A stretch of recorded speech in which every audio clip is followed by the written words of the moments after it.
sababa adda addaatiin sababa hedduudhaan ummanni keenya sababa meeqaan Itoophiyaa tanaaf gatii kafale. Gatiin ummanni Oromoo kafale, gatiin ummanni keenya kafale, gatiin ummanni Itoophiyaa kafale irra caalaatti ka Oromoo mootummoota kana keessatti baay'ee nama ajaa'iba.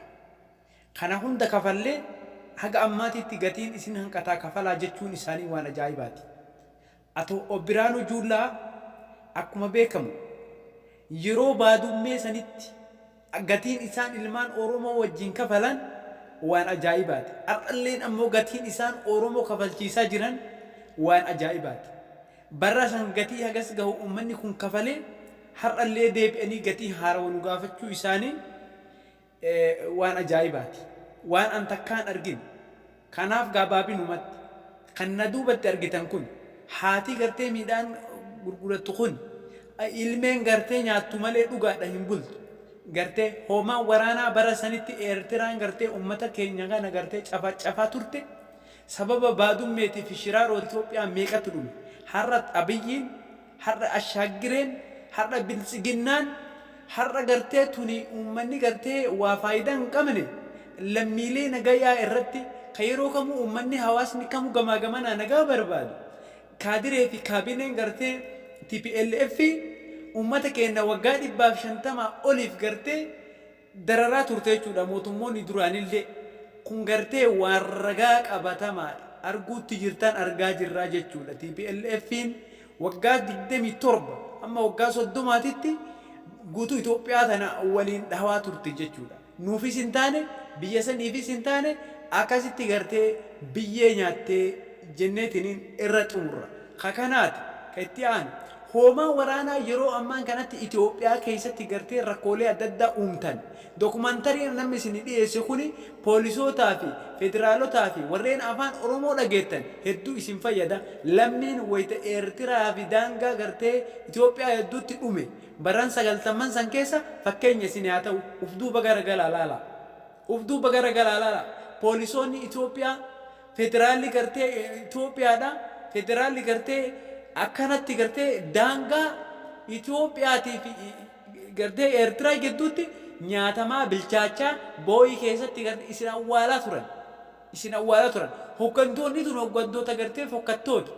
Dr. Abiyyi illee leenji'ee ka ittiin bahee basaasummaa fi nama qaluuf nama ajjeesuu fi dantaa namaa dhabuudha gartee lammiilee hedduutu gaaga'amaa ture.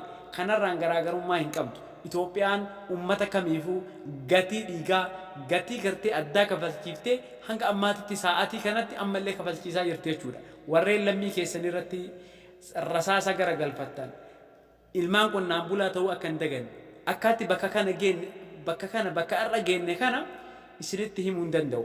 Ani obboleessi keessan ufduuba deebi'ee yeroo laalu lammiin Itoophiyaa gartee daddaalattiidhaan akkana gartee jireenya meeqa keessaa bakka kanaan isin gahe haadha keessaniif abbaa keessan ta'uu hin irraanfatina.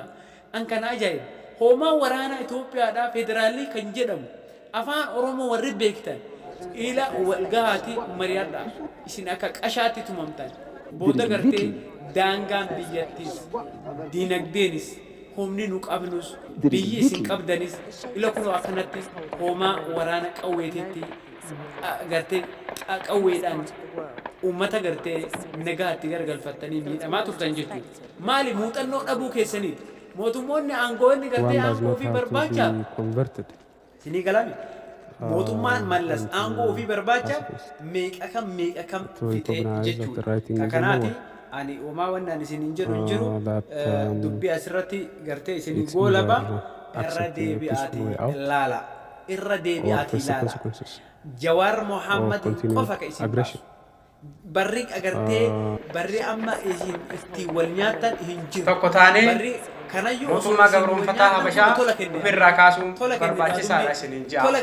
Kanaaf isin fichisiisee ilmaan Tigraayii sabiskiraayib ilmaan Itoophiyaa hunda fichisiisee deeffannoo babbareedaa kennuudhaaf akka nu faana dhaabbattan isiniin ja'a.